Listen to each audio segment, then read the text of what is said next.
Oui, alors bonjour les amis. Alors je vous parlais l'autre jour de Sainte-Germaine de Pibrac, donc que j'ai découvert dans l'église, dans la cathédrale, comme étant une des saintes patronnes des guérisseurs. Et du coup, cela m'évoque cette précision que je voulais vous transmettre pour ce qui concerne les guérisseuses ou les guérisseurs.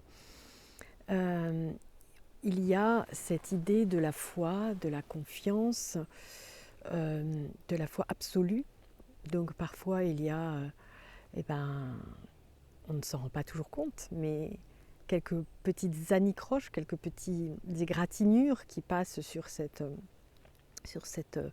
véritable foi, enfin, que nous sommes invités à nourrir véritablement sans relâche, et et qui fait tout concernant la guérison, bien entendu, puisque Sainte-Germaine de Pibrac donc était tellement convaincue, elle, et dans une foi totalement, je dirais, viscérale, naturelle, authentique, qui innervait toute sa vie, hein, complètement, que donc elle était une bergère très simple, avec une vie de galère totale.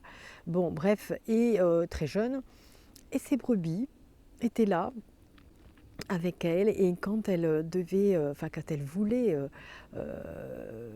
avec foi, avec ferveur, descendre à l'église et les laisser là dans la montagne pour pouvoir aller prier, pour pouvoir aller communier, euh, eh bien elle les laissait avec une totale confiance sur le fait que pendant son absence, eh bien, elles étaient gardées tout aussi bien que lorsqu'elles étaient là, et que rien ne leur arrivait. Et du coup, bah, par exemple, le loup ne venait pas les attaquer. Donc c'est pas pour rien que c'est une, comment dire, la protectrice, une sorte d'exemple pour les guérisseurs, parce que nous savons bien que ce qu'il y a surtout de plus précieux à transmettre, c'est l'idée que, comme le dit Jésus-Christ lui-même, dans cet évangile où il guérit le paralytique, ou je ne sais plus si c'est l'aveugle ou le paralytique, désolé, et lui dit, et l'autre est là à le remercier, à lui baiser les mains, et il dit, va, lève-toi, va, et ta foi t'a sauvé. Et c'est notre confiance, le moment où tout à coup il y a comme une étincelle, comme un festival, feu d'artifice d'étincelles qui vient témoigner, qui vient se reconnecter à notre véritable euh, harmonie avec la divine matrice, et avec le tout vivant qui est notre essence. Donc à partir de là, c'est la personne elle-même qui, dans cette alliance, dans cette, comme j'adore ce terme d'alliance, c'est vrai que c'est tout à fait ça, hein, puisque bon, là on est un peu au seuil comme ça d'un nouveau monde, d'une nouvelle terre, et ça rejoint la parabole, enfin pas la parabole, mais le texte de l'Arche de Noé, où l'on voit que tout le monde est là, enfin tous les animaux, chaque fois ils sont deux par deux, il y a des hommes, mais il y a tout ce vivant, toutes ces espèces, avec leur pluralité, avec leur beauté, avec leur spécificité, leur diversité. Et je suis un peu mal assise, je suis même pas assise d'ailleurs.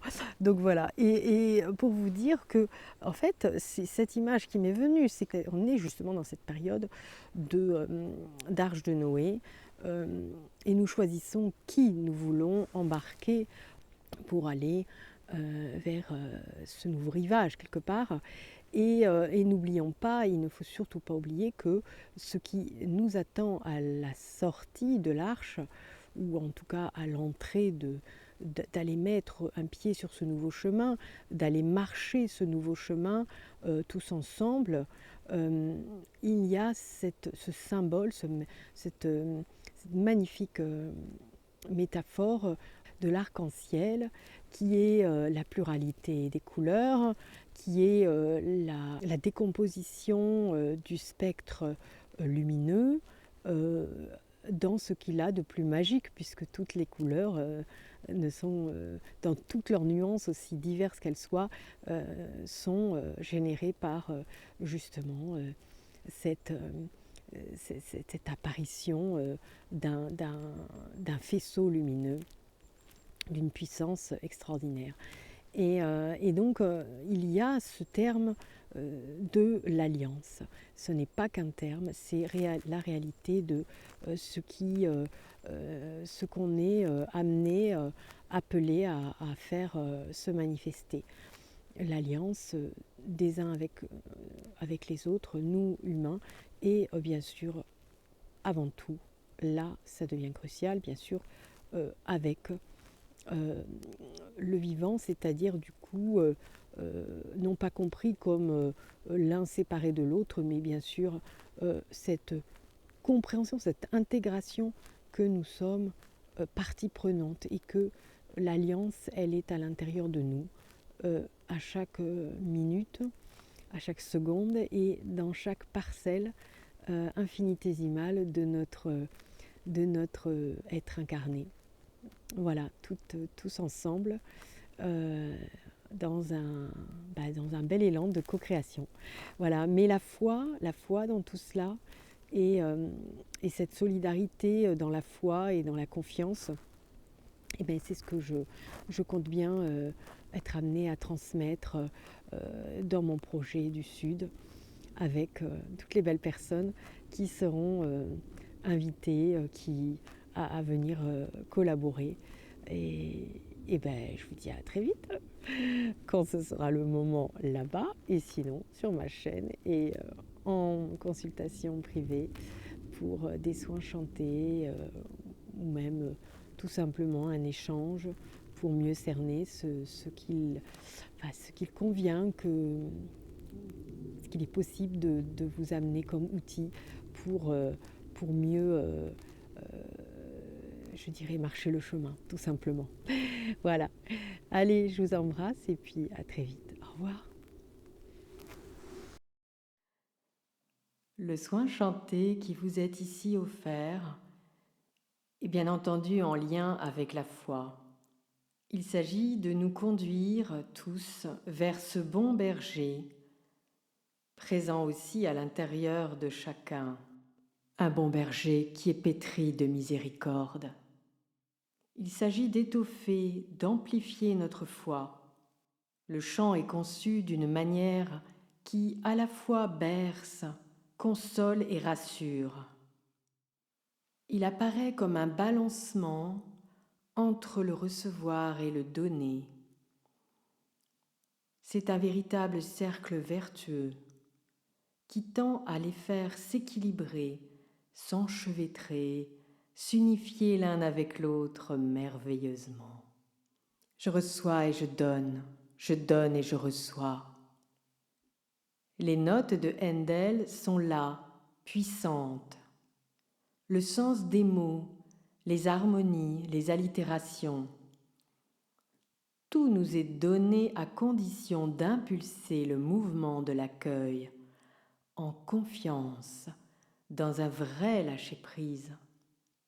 Cette mélodie de Handel, je l'enregistre à nouveau aujourd'hui, car c'est ici et maintenant. C'est pour ce temps présent, en point d'orgue, des vidéos où je vous ai parlé de mon projet, où je vous ai partagé mon expérience, la joie qu'elle m'apporte, la foi qu'elle a exigée de moi, mais aussi celle qu'elle m'a donnée.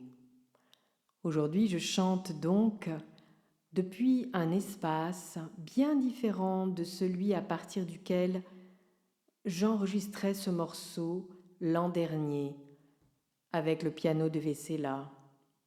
Un espace qui est particulièrement à propos aujourd'hui, qui est un présent, c'est-à-dire un cadeau, pour nous insuffler en retour, au-delà de mes mots, au-delà de ce que je peux conceptualiser, rationaliser, la diffusion, l'émanation, à travers ma voix ainsi que je l'ai demandé, d'une bonification de notre foi.